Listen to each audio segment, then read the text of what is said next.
dia, boa tarde, boa noite, para você que acessar esse conteúdo a qualquer hora, em qualquer momento, de qualquer lugar.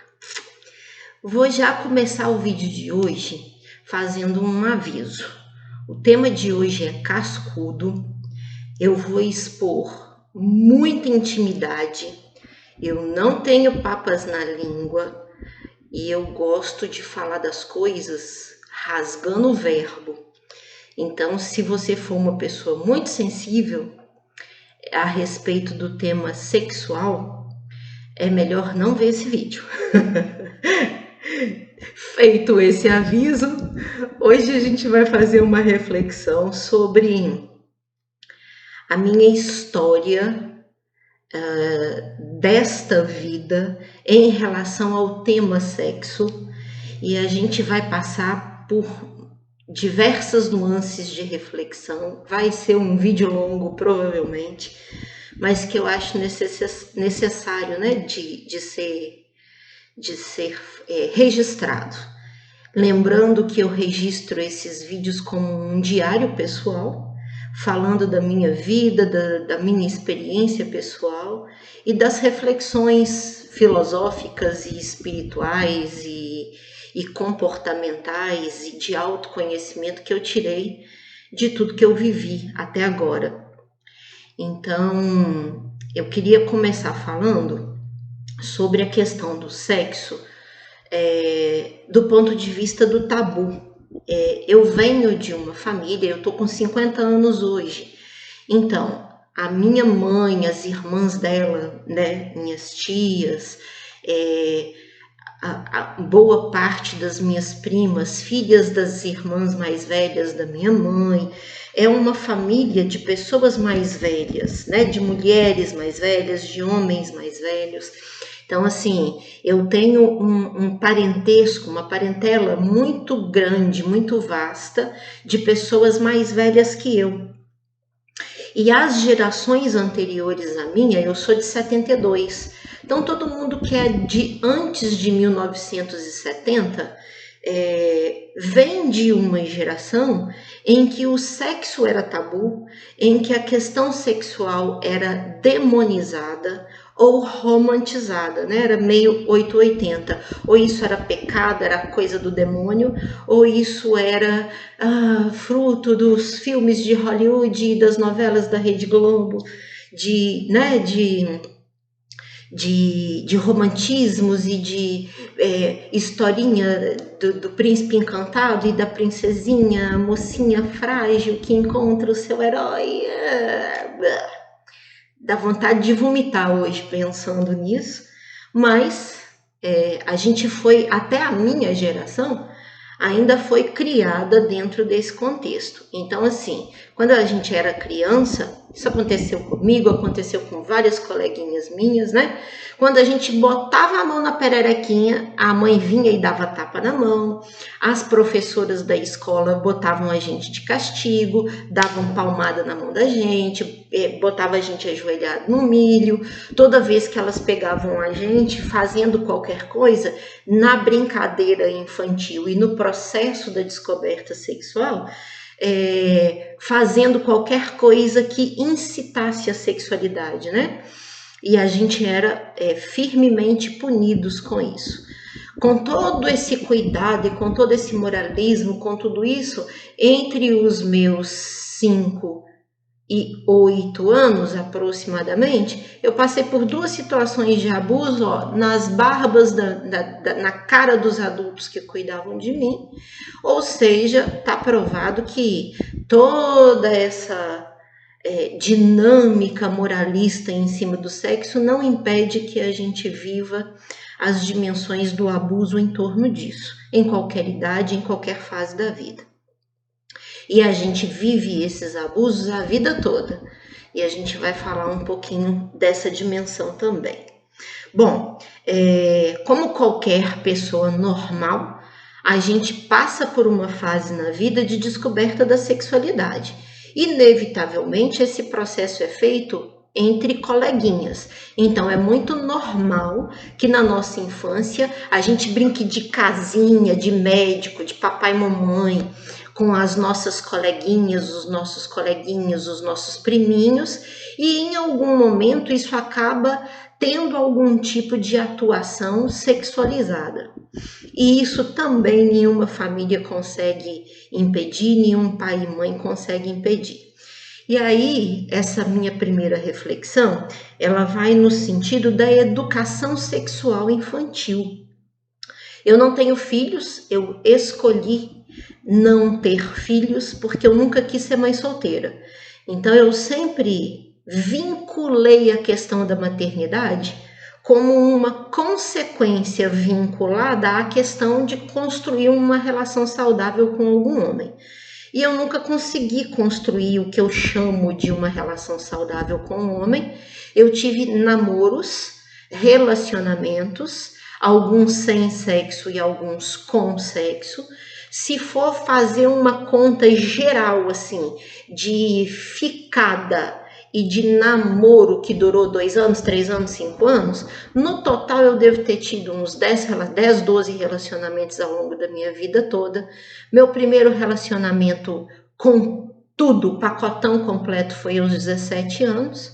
Durou 5 anos essa relação. Teve tudo que uma relação pode ter de bom e de ruim. Então ela foi a grande experiência da minha vida e também foi o grande trauma. Mas enfim, quando eu penso, né, em questão de educação sexual infantil, eu não tenho moral para falar do lugar do ponto de vista de uma mãe, porque eu não tenho filhos. Mas eu convivi muito de perto com amigas e amigos que eram casados, que tinham família, que tinham filhos. Eu convivi de perto com primos e primas da mesma idade que eu, um pouco mais velhos que eu, um pouco mais novos que eu.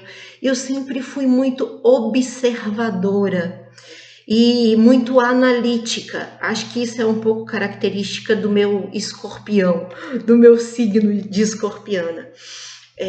E muita coisa na vida eu não precisei viver na experiência prática para conseguir observar os outros vivendo na experiência prática e tirar um ensinamento, uma lição daquilo. Então tem coisas que eu não vivi na prática, eu não casei, eu não sou mãe, mas eu tenho um olhar a respeito disso fundamentado em tudo que eu observei ao longo da vida.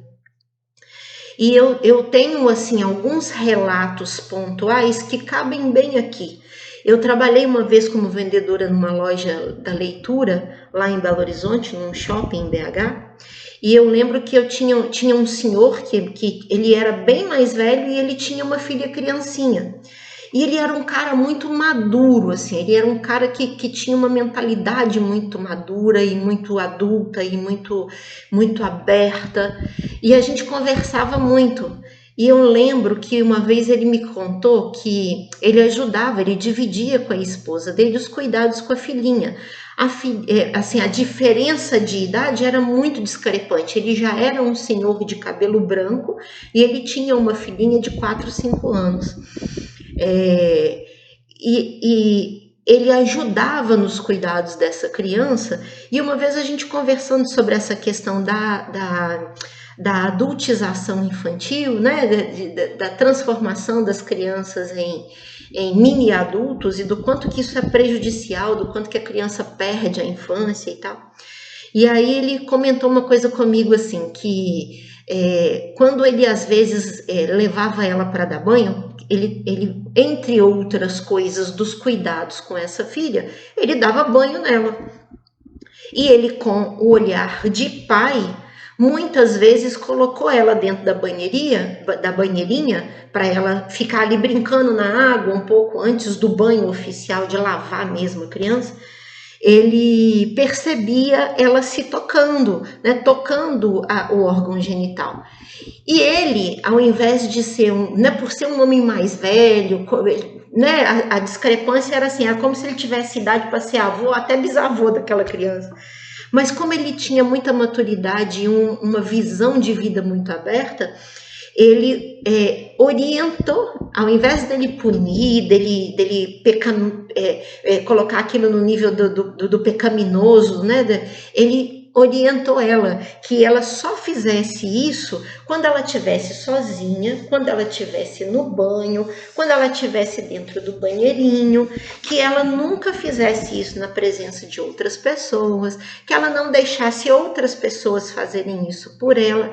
E ele começou, dentro do momento ali do banho, ele começou a criar um espaço de intimidade para essa filha dele, em que ele deixava ela sozinha um tempo, para que ela tivesse aquele momento da intimidade dela ali resguardado.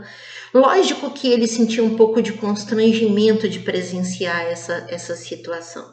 Mas é interessante, quando eu penso em vida sexual infantil, eu penso em alguma coisa muito nessa linha, assim, né?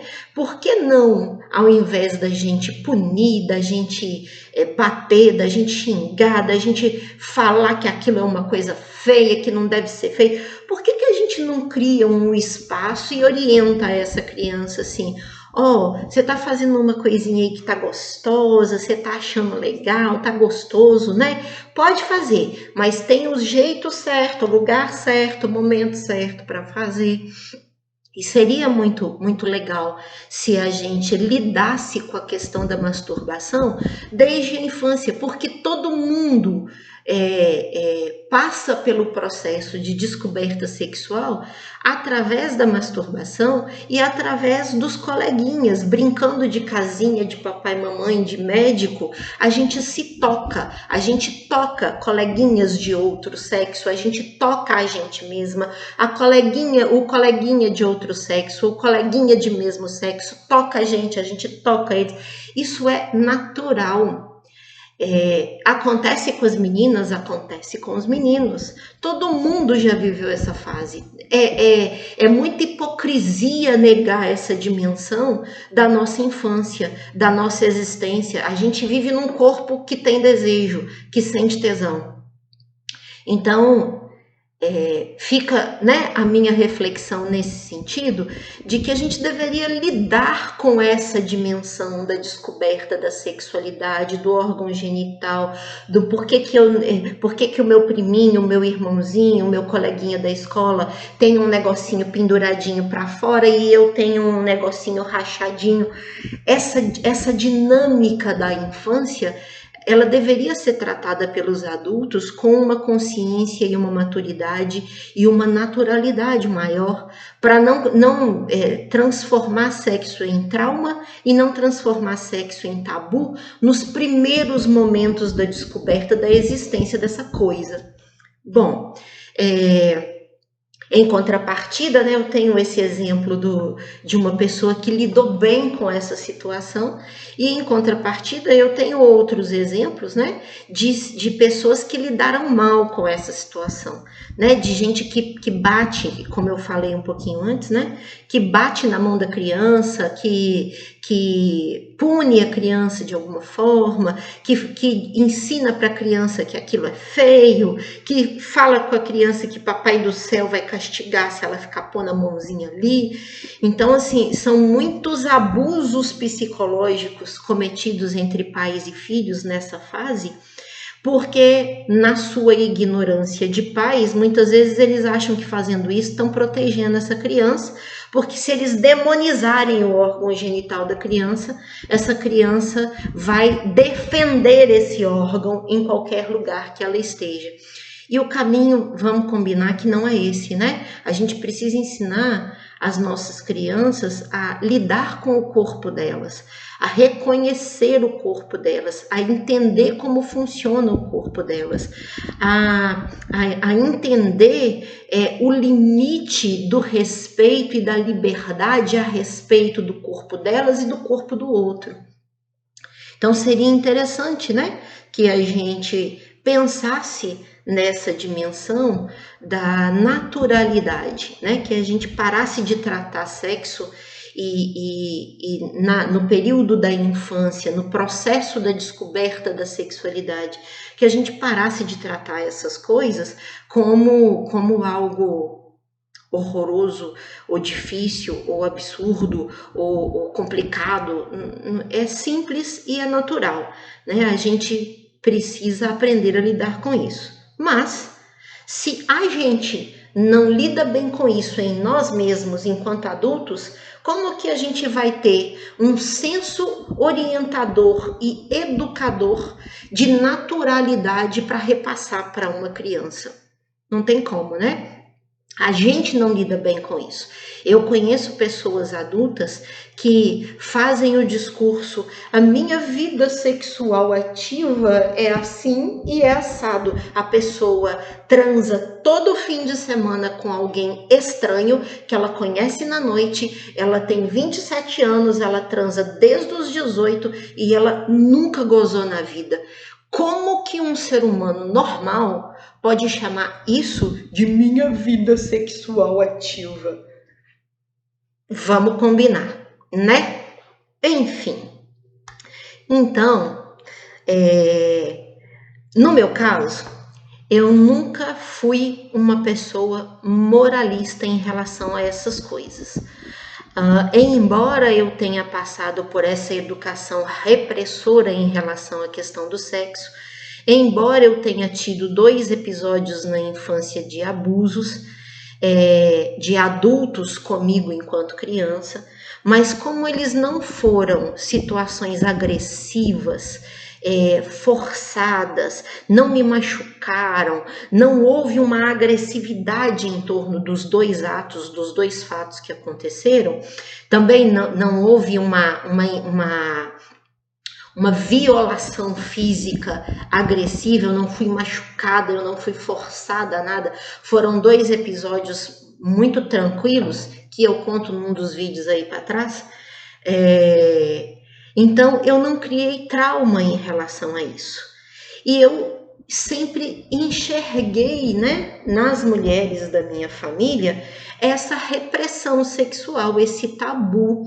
Eu lembro que eu sempre tive o hábito de depilar inteira a minha virilha e o meu órgão genital, porque eu sempre tive muito calor, eu sempre fiquei muito suada, o suor dá mau cheiro, então eu sempre adotei esse critério ao longo da minha vida inteira de me manter sempre muito bem depilada, e eu arrancava todos os pelos, de todos os pedaços. E aí eu lembro que uma vez a minha mãe me falou assim: como que você faz para se autodepilar? Ou você vai em algum lugar, num salão de beleza, em algum lugar, e alguém te depila? Eu falava: não, eu raspo com gilete mesmo, com barbeador. E ela me pediu para fazer nela.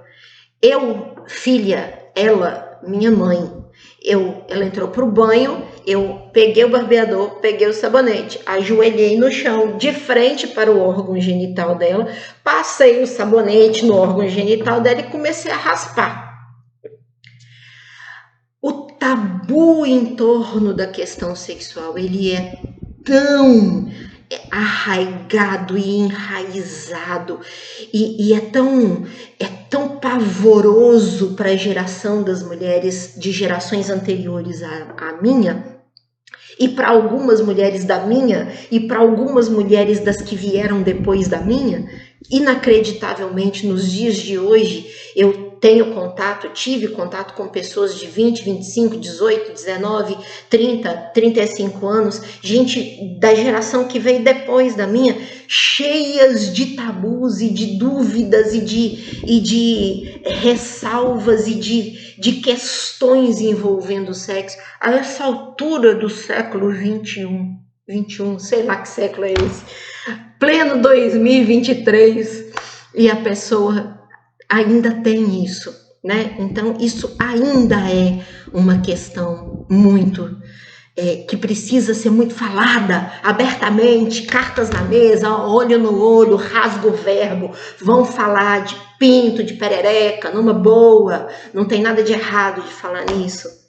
Enfim, eu fui fazer a depilação na minha mãe e o pavor que ela ficou diante daquela situação, ela se sentiu num nível de exposição íntima tão apavorante que ela foi se contraindo e ela foi se contorcendo e ela foi ficando assim. Eu achei que ela estava tendo um ataque epilético Antes de eu dar a terceira raspada, ela me pediu para parar. Não, para parar. Trem ruim, trem desagradável. Sai daqui, sai do banheiro. Ela não me deixou fazer a depilação dela. Por conta do pavor em torno de alguém, filha dela, não era alguém qualquer um estranho, alguém extremamente... Eu saí dali de dentro, eu tava raspando a minha casinha do passado. O pavor e o constrangimento e o mal-estar, ele era tão pavor que ela quase teve uma crise de epilepsia, ela quase teve uma convulsão de tanto mal-estar. E estou contando isso, não é para expor a minha mãe, não é para expor ninguém, mas só para citar a que nível chega, a que ponto chega, né? O moralismo e a repressão e o rigor e a castidade moral, né? O cadeado, a âncora moral que tem em torno dessa questão, principalmente para as gerações passadas. E para registrar também o quanto eu acho absurdo que as gerações atuais estejam ainda carregando isso em si. Bom, eu nunca fui este tipo de mulher. Eu fui reprimida, mas eu não validei a repressão em mim. A minha educação foi repressora. Eu estudei em escolas de irmã de caridade, jardinzinho, maternalzinho, primeira infância, alfabetização. Depois eu fui para a escola pública, depois eu fui para a escola particular. Mas a primeira infância ali, até os 7 anos, dos 5 aos 7 anos, eu estudei em escolinha maternalzinho, de irmã de caridade, de freira. Então, eu era reprimida na escola, eu era reprimida em casa. Mas eu não validei a repressão como tabu, nem como moralismo. Então, desde pequenininha, eu sempre me masturbei. Isso nunca foi um tabu para mim, isso nunca foi um problema para mim. E era prazeroso, porque eu fazia isso sem nenhum senso de culpa, numa boa, porque eu queria me tocar, porque eu sabia que me tocar dava prazer, e eu sabia que aquele prazer era gostoso, era saudável, me fazia bem, me dava uma energia boa, então eu sempre fiz. E é uma loucura, porque a forma na minha infância que eu achei de fazer isso era na frente de todo mundo. Eu sentava no colo da minha tia, da minha avó, da minha mãe, dos meus tios, no colo de qualquer um, e eu ficava esfregando a perninha uma na outra assim, até eu conseguir o meu gozo. E a família não sabia aonde ela se enfiava ou aonde ela me enfiava. Eles falavam que eu ficava me esticando no colo deles, e eles me xingavam: para com isso, menina, que coisa feia, que negócio chato você ficar fazendo isso. Eu tava me masturbando na frente de todo mundo, e isso durou ali, esse período ali de 4, 5, 6 anos, e depois passou. Daí para frente eu passei a entender que isso era um momento de intimidade, e daí para frente eu passei a usar os meus momentos de intimidade adequadamente. Então eu fazia isso no banho, fazia isso à noite, às vezes de madrugada quando eu estava dormindo e tal. Bom, 8,80. A repressão não é boa, mas o excesso de liberdade também não. Por que eu estou dizendo isso? Porque o meu excesso de liberalismo, não é nem de liberdade, é de liberalismo a respeito desse assunto, acabou me conduzindo a uma situação depois na fase adulta de vício relacionado ao sexo. Vício com pornografia, vício com sexo virtual, vício com masturbação. A gente vai chegar nisso. Antes de chegar nisso, tem algumas outras reflexões que eu queria fazer em relação ao relacionamento com o outro. A minha primeira trans aconteceu aos 18 anos. Eu comecei a namorar aos 17, um cara que tinha 33. Foi o meu primeiro emprego, eu conheci ele no meu ambiente de trabalho. Eu era estagiária e ele funcionário de um banco concursado. Ele era noivo de uma mulher. Ele era muito gordo e ele tinha passado por um processo recente de emagrecimento. Ele era negro. Então, ele carregava em si uma série de situações que ele estava se sentindo vitorioso por ele ter saído da obesidade e conquistado um corpo bom, um corpo magro, um corpo malhado. Ele tinha um bom cargo bancário, concursado, ganhava um bom salário e ele tinha uma noiva que era negra como ele. E é interessante como às vezes as pessoas negras têm preconceito delas mesmas e da raça delas. Então, assim, ele estava em crise com essa noiva, ele me conheceu, eu entrei dentro da agência bancária com 17 anos como estagiária. E na época, dos meus 7 aos meus 17, 18 anos, eu fiz academia. Fazia balé, fazia jazz, fazia musculação, fazia aeróbica, fazia dança de salão. Então eu tinha um corpo com uma conformação física muito atlética. Eu tinha corpão de bailarina. E eu entrei no banco, primeiro emprego, muito mal orientada a respeito do que é um ambiente de trabalho. Então eu ia trabalhar de topzinho, de calça justa, com a barriguinha de fora, às vezes com a calça com aquele cos um pouquinho mais baixo, com o reguinho da bunda aparecendo. E eu virei a sensação da agência.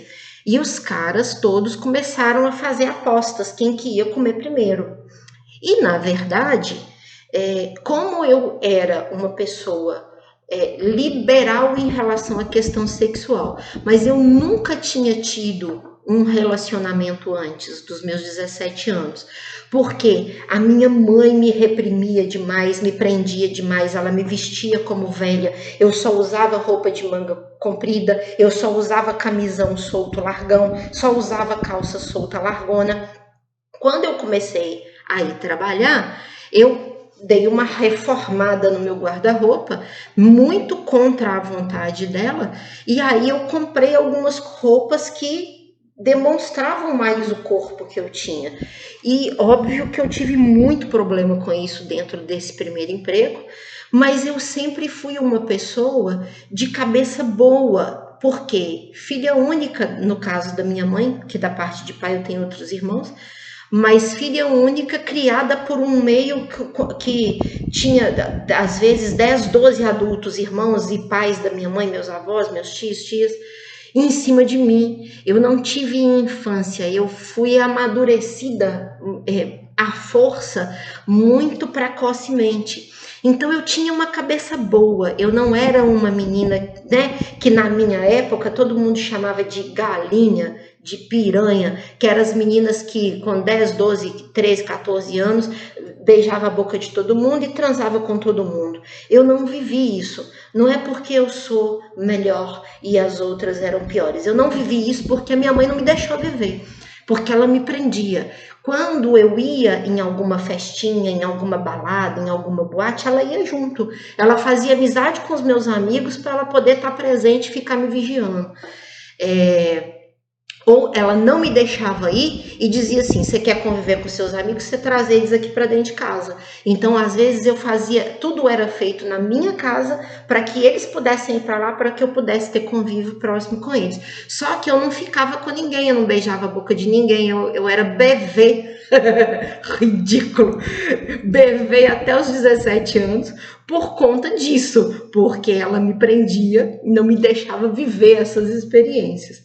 E aí, quando eu fui para o ambiente de trabalho, eu estudava de manhã, trabalhava de tarde, só voltava para casa à noite, e aí eu tinha academia à noite. E aí eu fui ficando cansada, eu parei de ir para academia, daí para frente eu comecei a engordar como uma louca, mas isso é só um detalhe. E aí eu só estudava de manhã e trabalhava de tarde, fiquei o meu ensino médio inteiro nessa dinâmica. No banco era horário das 13 às 19, eu estudava de 7 a meio-dia, tinha um intervalinho de almoço ali, a escola era perto da agência que eu trabalhava.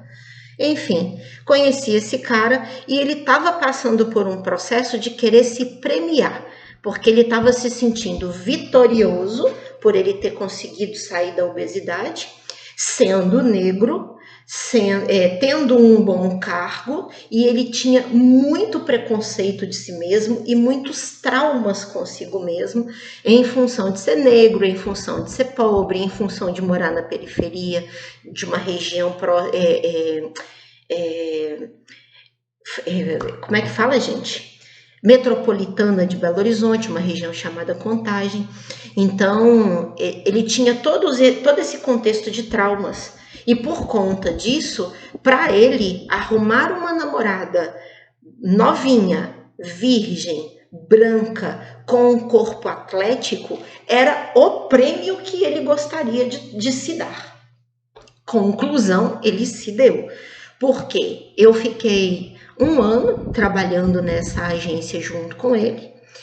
Nesse primeiro ano, eu sofri assédio dele e de outros caras todos os dias, de segunda a sexta. Mas eu levava na zoeira, descartava os caras e ficava por isso mesmo e tal. Mas com ele eu era receptiva. Ele me atraía muito, a gente tinha uma sinergia muito grande, tinha uma afinidade muito grande, parecia que estava destinado para a gente realmente ficar junto, e a gente acabou ficando numa relação que durou em torno de uns 5 anos. Mas o processo começou assim, ele querendo me comer como prêmio e eu sendo amiguinha dele. E aí a gente conversava, ele falava comigo dos traumas e eu dava conselho. Às vezes ele tinha 33 anos, eu tinha 17, mas às vezes parecia que eu era mais velha do que ele, mais sábia do que ele, mais madura do que ele. E esse processo dele querer me comer, de eu não deixar, e ele ficar naquele jogo de caça e caçador comigo, e eu levando ele na flauta, e apaixonada, a gente foi se apaixonando um pelo outro, e eu empurrando ele com a barriga, porque eu não queria que a minha primeira relação sexual acontecesse de qualquer jeito. Eu tinha um ideal a respeito da minha primeira noite sexual. E aí, em um determinado momento, eu disse para ele assim, ó, para de encher meu saco. Vamos combinar o seguinte, a gente namora esse tempo que a gente está convivendo, você respeita que eu sou virgem e para de torrar minha paciência por causa de sexo, e no dia do meu aniversário, que eu estiver fazendo 18 anos, se a gente estiver junto, se a gente estiver namorando, se a gente estiver apaixonado, se a gente estiver construindo uma relação, a gente transa como comemoração do meu aniversário e como comemoração do nosso relacionamento, porque meio que ia coincidir, eu faria 18 anos e a gente perto dessa data comemoraria 1 ano de namoro. E ele topou, e as coisas aconteceram dentro dessa dinâmica. Ele terminou com a noiva dele. Quando a gente começou, ele ainda era noivo, então eu fui amante dele. E aí ele terminou esse noivado, a gente ficou junto, esse relacionamento durou em torno de 4 anos e meio, se deteriorou e depois terminou, e ele acabou voltando para essa noiva e casou com ela e teve 3, 4 filhos com ela e construiu a vida com ela. Enfim, a vida seguiu. Mas o importante disso é porque eu tive essa relação como parâmetro para entender o que é você viver a dimensão da sua sexualidade numa relação construída, numa relação onde houve a construção de uma intimidade, numa relação onde houve a construção de uma parceria, de um diálogo. A gente tinha muita abertura, a gente falava de tudo, a gente falava de sexo, a gente falava de fantasia, a gente realizou juntos todas as fantasias que a gente tinha, que envolviam sexo a dois e que envolviam brinquedinhos, acessórios, sexuais, porque a gente tinha essas fantasias e a gente tinha liberdade para falar sobre isso. Eu não era moralista, ele também não, e a gente conversava sobre essas coisas e o que era possível ser feito consensualmente, porque daria prazer aos dois, seria agradável para os dois, tudo a gente realizou. O que não foi realizado foi porque um dos dois não gostou da ideia, não compartilhou da fantasia, ou um dos dois não se sentiu confortável em realizar a fantasia do outro, porque entraria em alguma questão de masoquismo, de sadomasoquismo, de dor, de coisas nesse nível, ou de coisas nojentas, enfim. E aí não houve acordo e essas fantasias não foram realizadas. Mas a questão eu vivi essa experiência dentro de um processo que teve uma construção de começo, meio e fim. Foi uma história com começo, meio e fim. Ela teve a contextualização da história. E é interessante porque quando a gente constrói esse nível de intimidade com alguém, você olha nos olhos desse alguém e você não precisa dizer palavra nenhuma, você sabe o que a pessoa está sentindo, você sabe o que a pessoa está querendo, você sabe o que a pessoa está pensando, você meio que pressente, você tem meio que uma premonição de qual que é a intenção da pessoa. E é muito legal viver a dinâmica de uma vida sexual ativa dentro dessa construção de vínculo afetivo e de intimidade. É completamente diferente disso que as pessoas chamam de vida sexual ativa, que é você se arruma, vai para uma balada, bebe até quase perder a consciência, hora que você já está quase inconsciente, você cata um ser qualquer ali naquela noite, vai para algum lugar, trepa, a pessoa goza em você, nem sempre você goza, às vezes você goza, mas nem é tão bom assim, o trem que dura menos de 5 minutos, na grande maioria das vezes o cara goza e a gente não, porque a gente demora mais para gozar. E conclusão, a gente vai virando um saco de esperma. Os caras ficam gozando na gente, cuidando do bem-estar, do prazer deles e se fudendo pro nosso. Ou seja, definitivamente na minha cabeça, isso não é vida sexual ativa saudável. Isso é vida sexual ativa nociva, ao meu ver. E por que eu estou dizendo isso? Não é porque eu estou sendo moralista julgando o que os outros vivem, é porque eu vivi. Eu passei pela experiência. Como eu falei, eu tive mais ou menos um total de 10 a 12 relacionamentos, todos, dos 17 anos até os 45. Na totalidade, uns 10 a 12 relacionamentos. Contando tudo, ficada, relacionamento aberto, ser amante de homem casado, relacionamento de namoro fofinho, bonitinho, com começo, meio e fim. No total, uns 10 ou 12. Porque alguns desses tiveram uma duração de 2 anos, de 3 anos, de 5 anos, então eu fiquei períodos longos me relacionando. E entre uma história e outra, eu sempre ficava períodos longos sozinha. Às vezes ficava 1 ano, 2 anos, 3 anos sozinha, no intervalo entre um relacionamento e outro. Mas eu vivi 2 ou 3 dessas 12 relações, foram relações descomprometidas, eventuais, ocasionais, com atividade sexual de péssima qualidade, sem vínculo afetivo, sem construção de intimidade, com pessoas que eu conhecia hoje e amanhã eu transei, que eu conheci hoje mesmo eu transei, que eu conheci hoje e aí eu marquei para daí a 1 ou 2 semanas sair mais umas 2 ou 3 vezes e transar. Não foi bom. Ser amante de homem casado e viver uma relação só voltada para o sexo, sem nenhum outro tipo de construção que fundamentasse um diálogo, um vínculo, também vivi essa experiência e também foi pavoroso.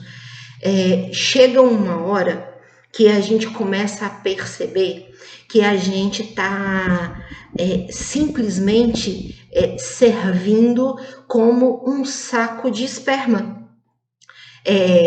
A pessoa não está com você porque ela gostou do seu jeito, porque ela gostou da sua conversa, porque ela tem um olhar para a vida e para o futuro e para os sonhos dela que comungam com os seus e porque vocês têm um projeto de vida em comum e vocês querem construir alguma coisa juntos em comum.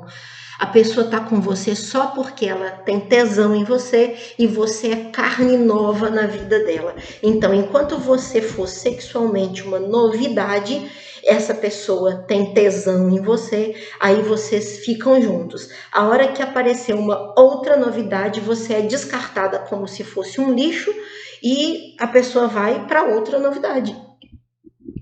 Essa foi a dinâmica que eu vivi depois desse relacionamento que durou 5 anos, o primeiro de tudo. Depois desse, eu tive esses relacionamentozinhos avulsos, assim, de ficadinha e tal, e tive um ou outro relacionamento que durou 6 meses, 1 ano, 1 ano e meio, 2 anos, 3 anos, mais ou menos por aí, que aí sim foram histórias com um pouco mais de construção, de começo, meio e fim, mas que também sempre foram muito discrepantes no sentido de comunhão de projeto de vida, de ideologia, de filosofia de vida, de crença, de projetos para o futuro. Sempre atraí homens muito mais novos que eu. Isso sempre foi um problema, porque eu nunca tive sogras que me aceitassem, cunhadas que me aceitassem, porque elas tinham preconceito. Depois desse primeiro relacionamento, que eu comecei aos 17, terminou ali por volta dos 21, 22, eu parei de dançar e eu comecei a só trabalhar, estudar, e eu trabalhava sentada, eu parei de fazer exercício físico, eu fui engordando. Então, esses relacionamentos que eu vivi, eu era gorda e mais velha e pobre, e no julgamento do padrão de beleza estabelecido, eu era feia. Então, com esses atributos, com caras mais novos querendo se relacionar comigo, e não era por mim, por causa da minha pessoa, do ser humano que eu sou, era por causa da minha energia sexual, era por causa das possibilidades sexuais que eu abria nas experiências que eu vivia com eles, porque eu era liberal e eles podiam falar dos desejos deles, das fantasias deles, e a gente realizava o que era possível sem moralismos e sem traumas e sem mimimi. Então isso atraía muito os caras novos, e eu sempre fui uma pessoa com uma energia muito jovem. Eu tô com 50 anos hoje, mas as pessoas que não sabem a minha idade às vezes me dizem que acham que eu tenho 30, 40, 35, 40, 45 anos. Então eu sempre tive essa coisa da jovialidade muito evidente em mim e da sexualidade muito livre em mim. E isso acabou trazendo pessoas muito mais novas. E aí é muito complicado você conseguir, com uma diferença de idade muito grande, pessoas que estejam em comunhão de momento de vida com você. Então, essas relações acabaram tendo fim. Elas não perpetuaram por um período maior, que acabasse culminando num casamento, na formação de uma família, com filhos e tal. Mas enfim, depois de viver essas relações todas e sempre sair delas caindo num profundo vazio, veio o advento da internet e eu fui vivenciar a experiência da virtualidade. E aí o que acontece? Com excesso de carência, com um padrão de estereótipo, de biotipo fora dos padrões aceitos, com a idade avançando, vivendo numa realidade de pessoa pobre, com pouco recurso. Então eu não me cuido muito, assim, eu não tenho muito dinheiro para ficar indo em salão, para ficar fazendo pé e mão, para ficar fazendo depilação com cera, para ficar cortando cabelo, me maquiando. Não tenho muito recurso para ficar investindo nessas coisas. Então, esse conjunto de coisas, à medida que eu fui envelhecendo, engordando e ficando maltratada, digamos assim, né, pela vida, eu fui ficando menos desejável. Então, eu fui ficando mais sozinha. E aí foi vindo a carência.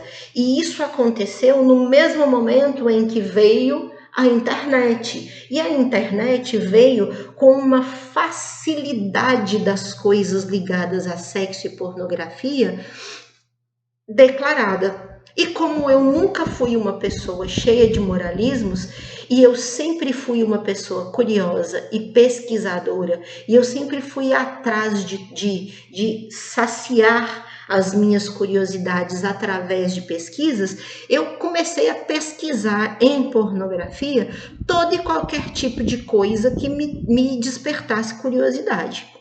Então, assim, eu vi as pessoas falar em zoofilia, eu fui atrás de descobrir o que era isso. E pessoalmente é nojento, mas eu fui atrás de saber o que é. Eu não fiquei pagando pau, criando moralismo sem nunca ter visto, sem nunca ter acessado, sem ter noção do que eu estava repreendendo ou reprimindo. Eu vi, eu acessei e vi. Eu vi orgia, eu vi sexo só entre homens, eu vi sexo só entre mulheres, eu vi todo tipo de porqueira que vocês puderem imaginar, mulher com 5 homens, todo tipo de coisa sendo enfiado dentro de mulher. Eu vi todo tipo de podridão associado com pornografia que puder passar na cabeça de um ser humano que exista. Eu fui atrás de ver. E aí, que eu tiro disso?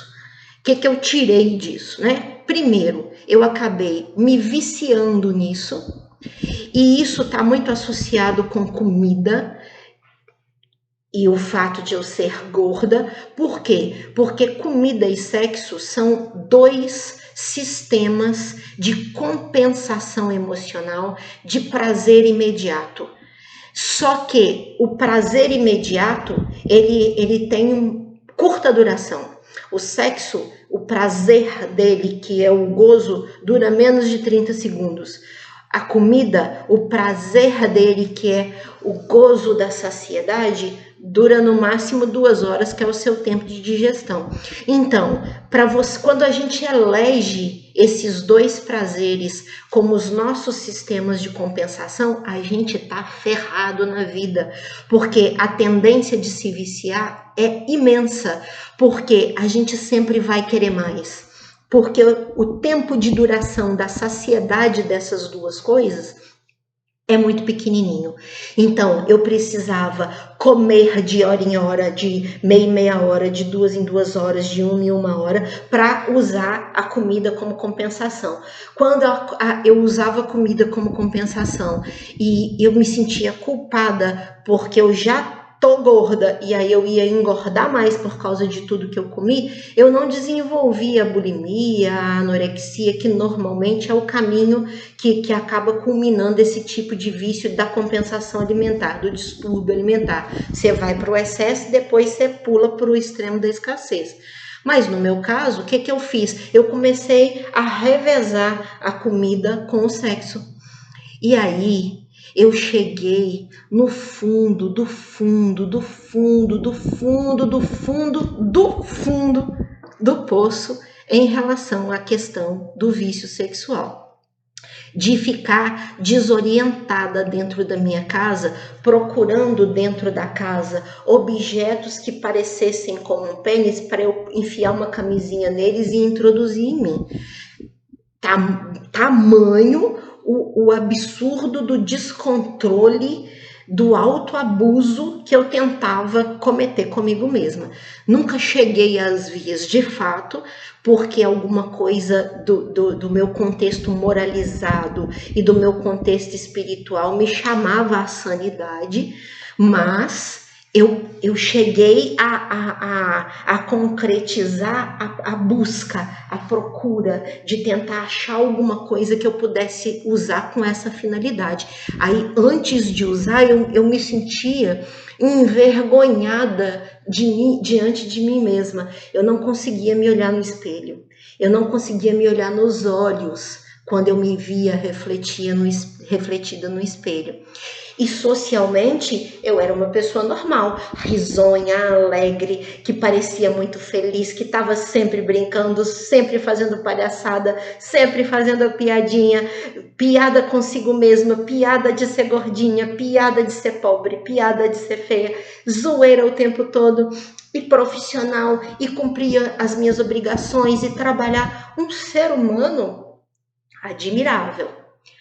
Mas na minha intimidade, na hora que eu estava sozinha dentro de casa, na hora que eu botava a cabeça no travesseiro, na hora que eu me via sozinha dentro da minha casa, no estado deplorável de carência e me sentindo um lixo indesejável e sem conseguir entender, e aí vinha tudo junto, rejeitada de pai e mãe, rejeitada pelos homens, rejeitada pelos bons empregos, rejeitada pelas boas amizades, só vivendo na depressão da carência, da escassez e uma vida mediana, medíocre, só mesmo pela sobrevivência, num grau de precariedade absurdo, sendo uma pessoa com uma cultura fora da minha realidade, acima, mais elevada do que a minha realidade, fora, acima e mais elevada do que a minha condição financeira,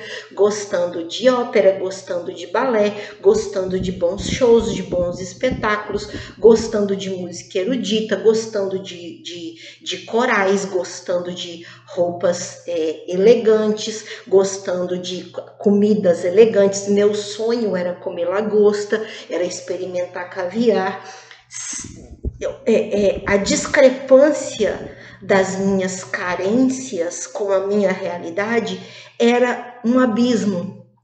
E todo esse pacote, esse contexto né, eu me ver como uma pessoa de muita cultura e de muito bom gosto, com projeções de um desejo de uma vida e de uma realidade muito fora da minha realidade concreta, sendo obrigada a lidar com uma realidade concreta massacrante. Eu tinha vontade de morrer, eu tinha quantas vezes vontade de me suicidar, mas eu sempre fui covarde por conta da consciência espiritual que eu adquiri dos 22 aos 27 anos que eu fui kardecista.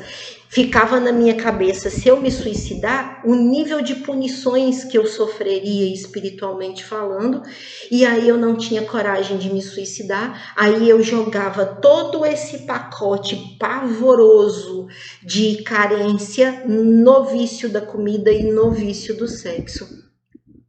E quantas vezes eu não joguei esse lixo todo, essa lama toda, esse lodo todo em cima de pessoas legais que eu conheci ao longo da vida, por quem eu me apaixonei, que não se apaixonaram por mim, que perceberam que eu estava doente e, obviamente, não se apaixonaram por mim justamente porque enxergaram em mim a doença e não a saúde. E óbvio que ninguém quer se relacionar com uma pessoa doente, e algumas dessas pessoas acabaram sendo o meu gatilho de cura. A rejeição dessas pessoas, de certa forma, acabou sendo o elemento que faltava para me fazer acordar de que eu estava doente demais e de que eu precisava buscar ajuda e buscar um caminho de cura, que eu encontrei retomando a espiritualidade e retomando a terapia, a psicanálise, outros tipos de terapia comportamental até chegar na psicanálise. Bom, esse pacote todo de experiência me faz hoje entender que energia sexual é muito mais do que sexo e gozo. que a mecânica física associada com a energia sexual é algo muito diferente do que é o meu entendimento hoje de energia sexual criadora, kundalínica. Sei lá se existe essa palavra, mas hoje eu tenho um entendimento, depois que eu saí desse processo todo de vício com o sexo, com a pornografia, com a carência, que eu fui entendendo como que isso estava acontecendo, por que que isso acontecia comigo, o que que eu devia fazer para sair desse cenário, sair dessa realidade, sair desse contexto e conseguir sair. E aí, sair com a ajuda da terapia, sair com a ajuda da retomada das questões da espiritualidade, da consciência espiritual, da tentativa de conciliar uma compreensão de que eu sou um ser espiritual vivendo numa experiência material, de entender a mecânica do tesão, da energia, do sexo funcionando no meu corpo, de entender os meus ciclos, porque os meus ciclos menstruais estão associados com a minha energia sexual, o meu período de TPM, ele está associado com a minha energia sexual, as minhas nuances hormonais ao longo do mês estão associados com isso, e eu não conhecia nada disso, eu não tinha nenhuma orientação sobre nada disso.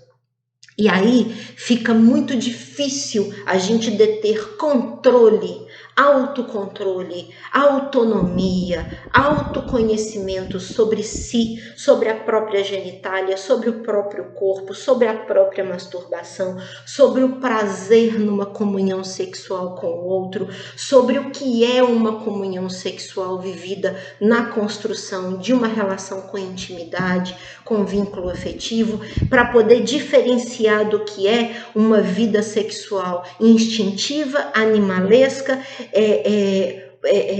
no nível mais denso e mais rasteiro que isso possa acontecer, numa eventualidade qualquer, com um estranho qualquer, sem nenhuma construção de intimidade.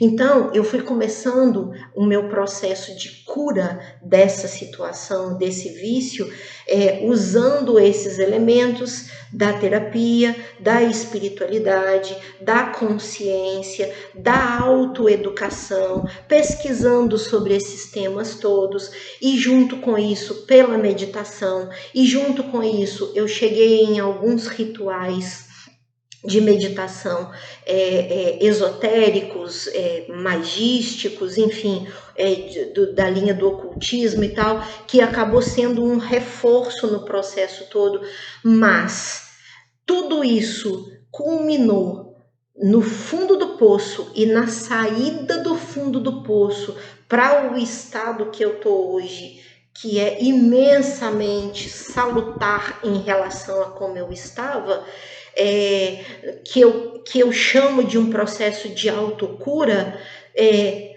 num detalhe. Em algum momento lá atrás, no fundo do poço, eu disse basta, eu disse chega, eu não aguento mais. Esse momento da saturação é o momento em que a gente toma a decisão de dar o primeiro impulso para se levantar do fundo do poço.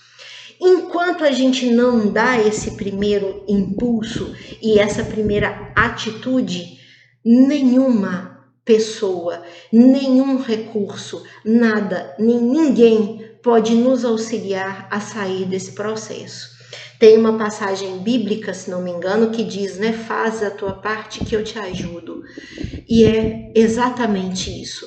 No momento em que eu saturei o fundo do abismo, do poço, do lodo, da lama em que eu estava, e que eu dei o primeiro impulso interno de dizer, chega, basta, eu não suporto mais, eu tenho que sair desse lugar onde eu me enfiei. sem botar a culpa em ninguém, porque fui eu que cavei esse abismo, fui eu que cavei esse poço, fui eu que me coloquei no fundo dele, e que quando chegou no fundo dele eu ainda cavei para ele ficar mais fundo. Então eu tinha que sair de lá sozinha. E eu não saí sozinha, eu saí com quilos de ajuda, de quilos de pessoas, mas o sair sozinha veio da decisão interna do momento em que eu disse: chega, basta, eu não vou afundar mais nesse lugar onde eu tô. Então, eu passei por todos esses processos de saída, eu tive muita ajuda de muita gente que foi sendo trazida para mim como uma avalanche, vinha pelo Facebook, vinha como sugestão do YouTube, vinha pelo WhatsApp, vinha na época pelo MSN, pelo Orkut, enfim, vinha de todos os jeitos e de todos os cantos e de todas as formas. Mas só veio porque eu dei o primeiro passo, o primeiro impulso interno. Isso tem uma clareza consciencial para mim.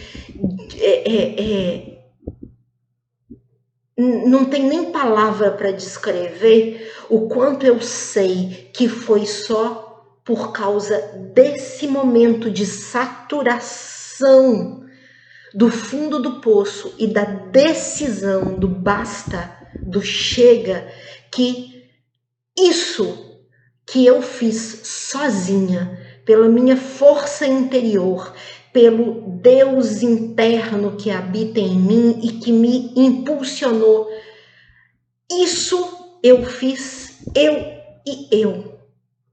E daí por diante, todas as ajudas vieram até a mim. E aí hoje eu estou numa etapa em que eu estou pesquisando sobre questão de chakra, questão de Kundalini, questão de energias associadas à questão da energia sexual, num nível de espiritualização, uma oitava acima, num nível mais elevado. A gente sabe que a energia sexual é a energia criadora universal, que está associada com o nome de Kundalini ou Kundalini, né, que o pessoal da linha esotérica, da linha das yogas aí promove enquanto conteúdo, enquanto estudo. E hoje eu estou numa linha, né, caminhando aí no sentido de pesquisar a respeito disso, realizando as minhas meditações, os meus estudos. Estou numa escola que trabalha, né, uma escola iniciática, uma escola espiritual que trabalha com a questão do alinhamento dos chakras, do desenvolvimento dos chakras.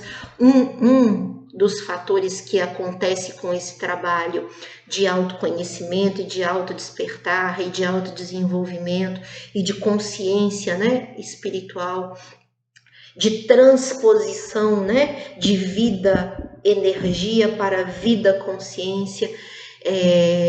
Um dos fatores que acaba culminando é o alinhamento desses chakras e o despertar dessa Kundalini e dessa energia criadora que faz de nós, junto com uma possível divindade, co-criadores, né? É daí que vem esse conceito de que nós somos co-criadores da realidade e da vida e do universo. E nesse momento eu estou estudando e pesquisando a respeito dessas questões.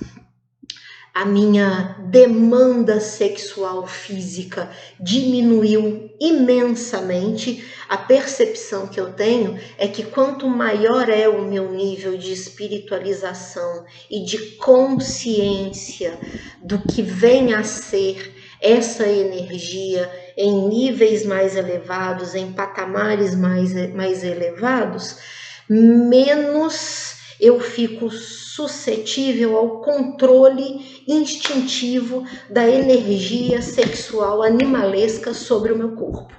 Essa é a minha percepção atual.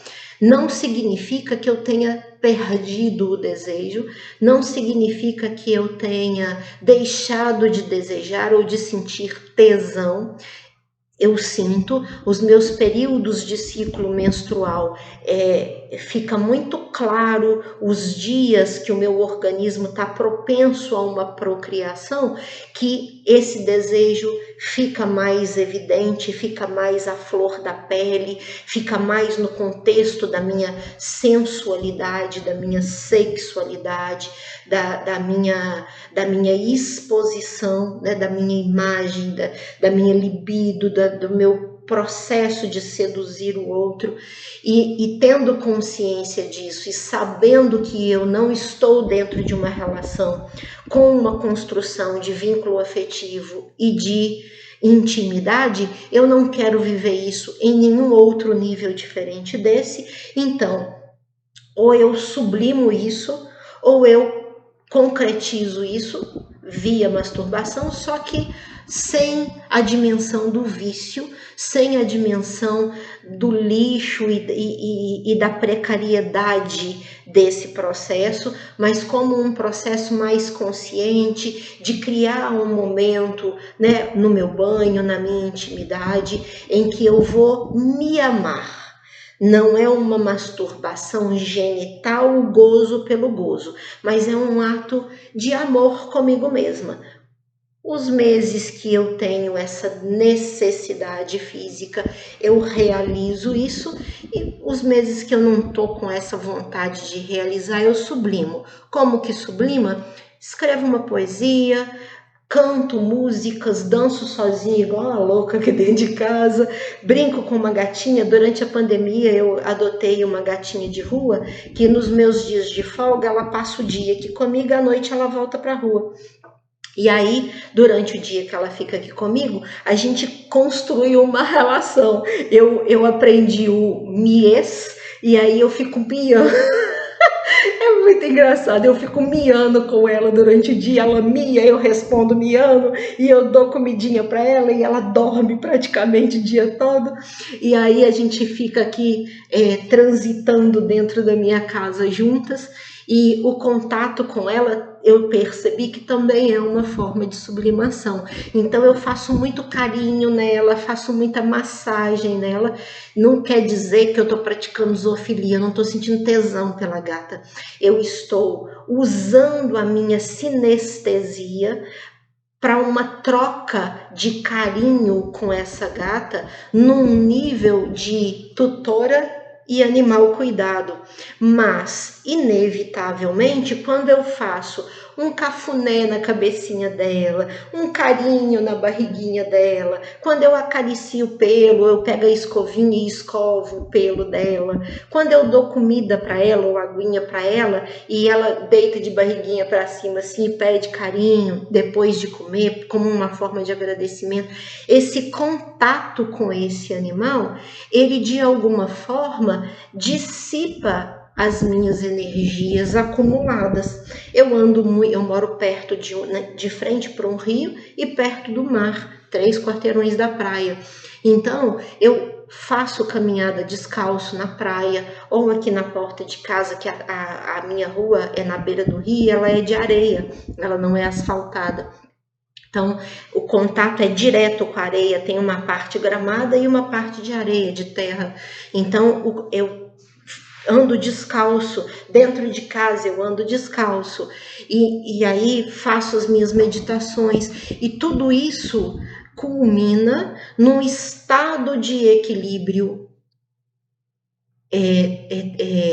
harmônico em relação à questão da minha energia sexual. Automaticamente diminui a minha necessidade física de gozo, porque o meu gozo passou a estar num outro nível, num outro patamar, que a gente chama de 1/8 acima, né? Como se tivesse sido elevado a um degrau superior. Então eu escrevo textos, eu escrevo poemas, eu escrevo poesias, eu pego uma palavra aleatória na internet, escrevo um textozinho em cima dessa palavra, eu boto um show aqui, canto junto como se eu fosse a cantora e tal, e fico dançando aqui na sala, e tem essa interação com a gatinha, e dentro dessa dinâmica, eu percebo que eu consigo me manter dentro de um estado de equilíbrio. Eu tratei e curei as minhas carências dentro do processo terapêutico, então eu não tenho mais uma demanda de carência acionando o gatilho da minha necessidade física de ser tocada, de ser pegada, de ser abraçada. Eu não tenho mais essa necessidade, mas quando eu sinto essa vontade, essa necessidade, eu me autoabraço. Eu me dou o banho e me toco, eu me acaricio. E aí, me dando carinho, eu me amo a mim mesma. E isso supre, porque a demanda de carência que eu tenho hoje é imensamente menor do que a que eu tinha quando eu estava no meu processo vicioso com sexo e comida. Hoje eu tô pesando 103, 105 quilos, mas eu estava há 2 anos atrás pesando 120. Então, tem um caminho aí nos 2 últimos anos de conquistas nesse sentido, que também é resultado das minhas meditações, do meu processo de espiritualização, de consciência espiritual, da minha mudança de comportamento, da minha cura das minhas carências, das minhas demandas de carência, não só sexual, mas afetiva, e todos os níveis de carência que eu tinha, um pacote gigantesco que eu carregava nos ombros, e o trabalho, né, disso em nível terapêutico, tudo isso junto com todas as pessoas, todas as amizades, todas as pessoas que a vida foi me trazendo para promover o meu acesso a esses conhecimentos e entrar nessa dinâmica de cura, me colocam hoje nessa posição de uma condição mais equilibrada em relação a isso, né? Então, hoje eu estou conseguindo lidar com todas essas questões de uma maneira muito mais adulta, muito mais madura, muito mais harmônica, muito mais equilibrada.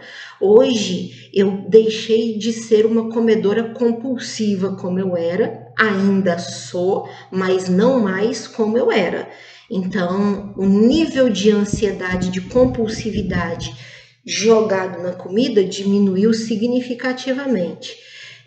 Hoje eu já consigo abrir a geladeira e um segundinho eu identificar assim, eu tô comendo porque eu tô ansiosa, ou eu tô vindo buscar a comida na geladeira pela ansiedade ou pela fome. Pode ser que eu não consiga evitar de comer, mas eu já tô conseguindo me fazer essa pergunta antes de comer. Isso já é um ganho terapêutico muito grande. E algumas vezes eu tenho conseguido não comer. Eu comprava uma caixa de bombom garoto, de bombom especialidades Nestlé, ou 2, 3 caixas de bis, e eu comia tudo de uma única vez. Eu ia abrindo e comendo, abrindo e comendo, abrindo e comendo. Aí eu consegui reduzir para metade. E agora eu consegui reduzir para 1/3. Então, assim, para quem comia 3 caixas de bis, se eu comer uma hoje, eu considero uma vitória. Hoje, eu tenho conseguido não comer uma inteira de uma vez.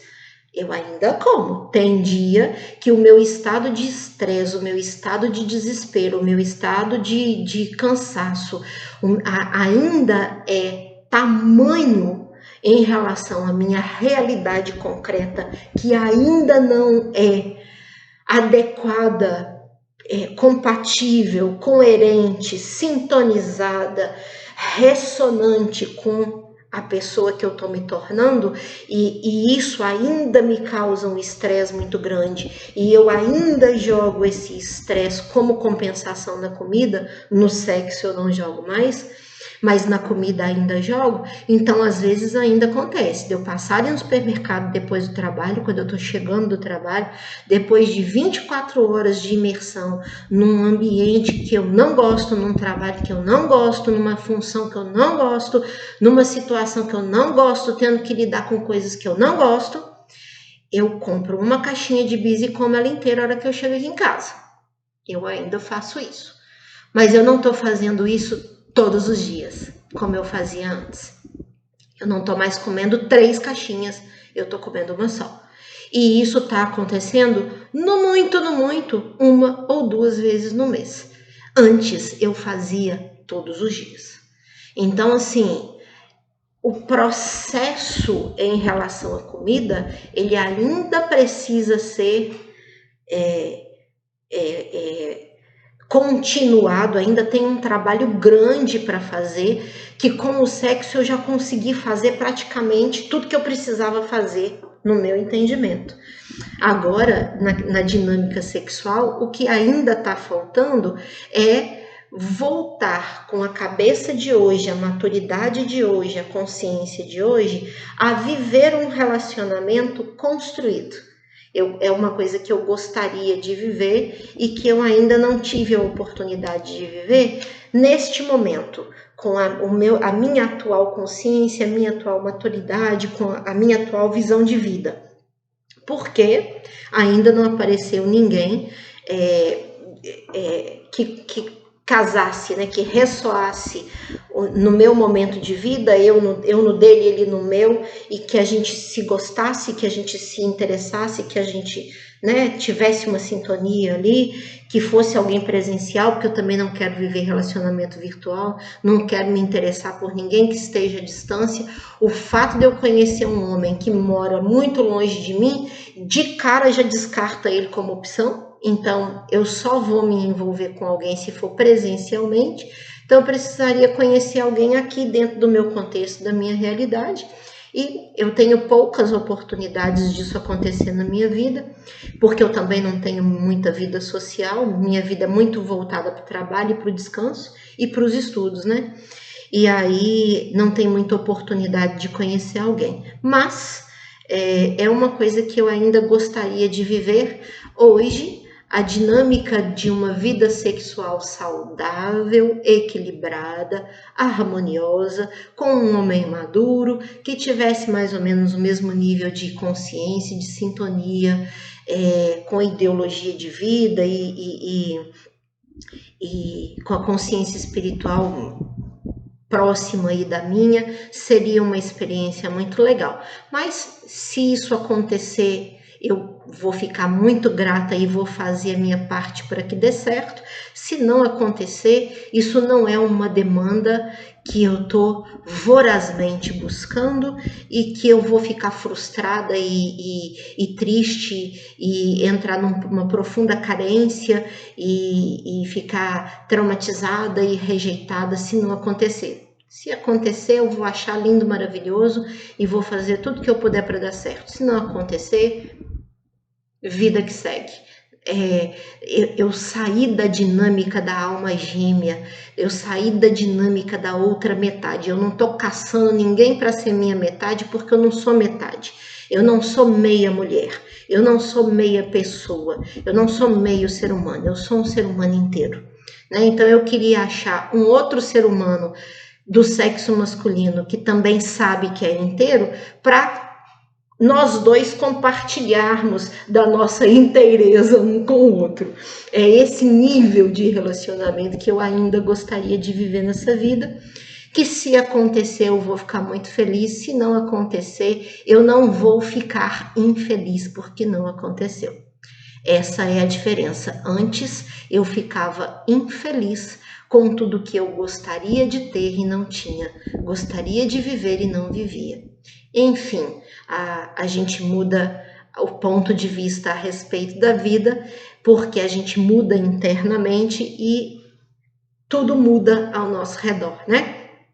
Mas a relação com a comida, ela ainda está num processo aí contínuo de trabalho, Eu ainda jogo o meu estresse profissional, que hoje ainda é a minha única realidade dissonante, discrepante, estressante, apavorante, massacrante na minha vida, porque todas as outras dimensões da minha vida já entraram nos eixos e já foram colocadas nos seus devidos lugares. Só mesmo a questão aí profissional que ainda pega pesado, e aí isso culmina na financeira, que pega mais pesado ainda, e essa precariedade toda acaba ainda me fazendo descontar na comida essa questão do estresse, né, o emocional do estresse e da frustração financeira e profissional que eu vivo. Mas é um trabalho. Se eu conseguir resolver outras coisas que eram similares a essa, eu vou conseguir resolver e vencer essa também, é só questão de tempo. Bom, eu fiz um roteirinho aqui, deixa eu ver se eu falei tudo a respeito do que eu tinha anotado, e eu falei. Então é isso, eu tô compartilhando, né, todas essas experiências e todos esses pontos de vistas e todas essas questões que eu falei, porque eu entendo que são coisas que precisam ser ditas. Às vezes a gente acha que tem coisa que é óbvia, mas muitas vezes o óbvio precisa ser dito. E sexo não é óbvio, tem muito tabu ainda. Eu ainda vejo, como eu disse no começo, muitas pessoas de gerações que vieram depois da minha, lidando com a questão sexual de forma enganada, ignorante, precária, chamando de vida sexual e colocando um valor naquilo que ela vive ou que ele vive, que definitivamente não é saudável. E depois de ter passado por tudo que eu passei, se tem uma coisa que eu tenho em mim, é um bom parâmetro do que é saudável e do que não é saudável em nível de tema associado à questão de sexo, de sexualidade, de prazer sexual e de gozo e de vida sexual ativa, né?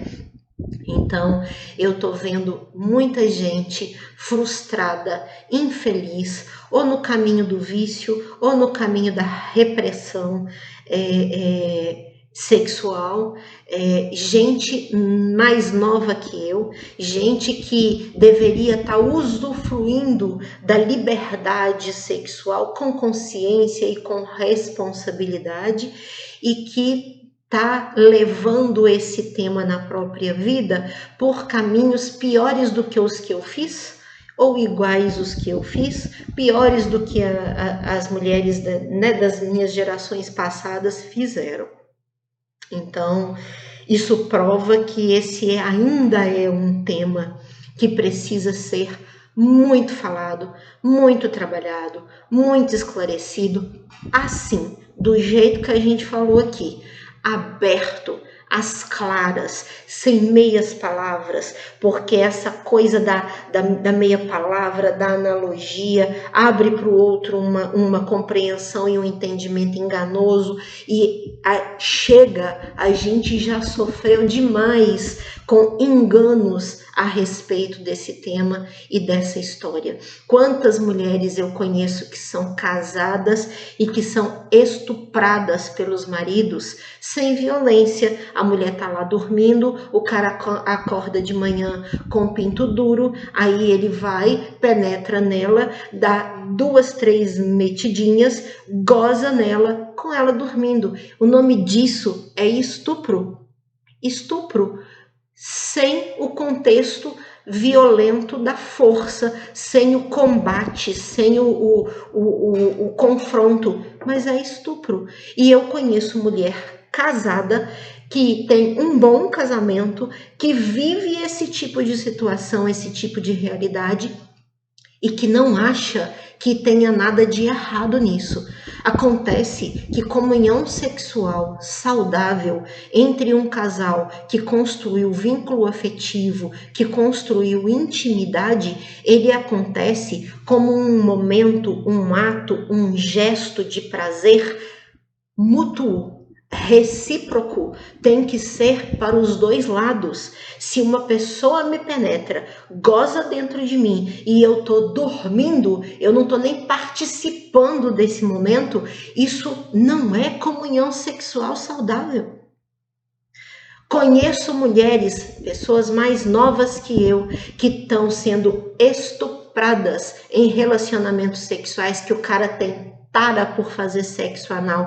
Aí o cara bota a menina de 4 para fazer sexo vaginal. Aí ele bota o pinto no períneo da menina e faz força. E ao invés dele entrar para baixo, ele entra para cima e ele estupra o ânus dela. E ela acha que foi acidente, que foi sem querer, que o cara não tinha intenção de fazer isso. Esse tipo de situação está acontecendo. Aconteceu com a minha geração, aconteceu com as gerações anteriores a mim, está acontecendo com mulheres, com pessoas das gerações que vieram depois de mim.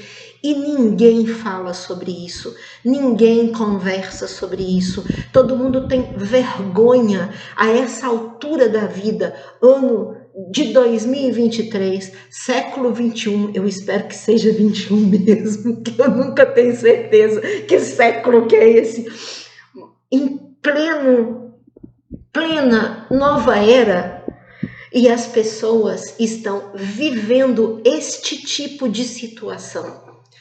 De beber até cair, de perder o senso e a consciência no final da noite e ficar disponível para ser penetrada por qualquer estranho que depois ela nem sabe quem foi que enfiou o pinto nela.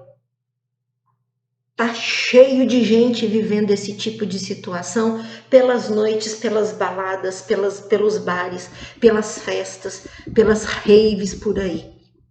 E ninguém fala sobre isso, ninguém conversa sobre isso, elas próprias não dizem isso, não falam sobre isso.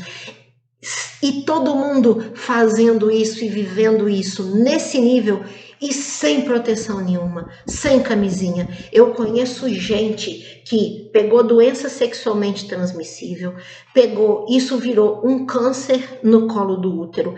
A pessoa foi tratar o câncer no colo do útero, fez uma cauterização, aí foi orientada que 15 dias após a cauterização tinha que ficar sem relação sexual. Quando foi no 10º dia pós-cauterização, essa pessoa foi a uma festa, bebeu até quase perder a consciência, levou para dentro de casa um Zé qualquer que ela nunca tinha visto na vida, que estava lá nessa festa tão inconsciente e mamado quanto ela levou para dentro de casa, expondo a mim, expondo a própria mãe, e enfim, expondo todo um contexto de pessoas a todo tipo de risco, porque a gente não tinha a menor ideia de quem era aquela pessoa, e levou para dentro da casa dela, para dentro do quarto dela, transou com o cara, sem camisinha.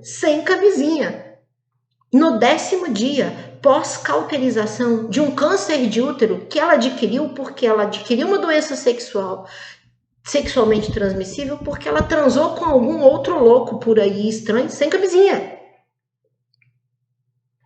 As pessoas estão descontroladas.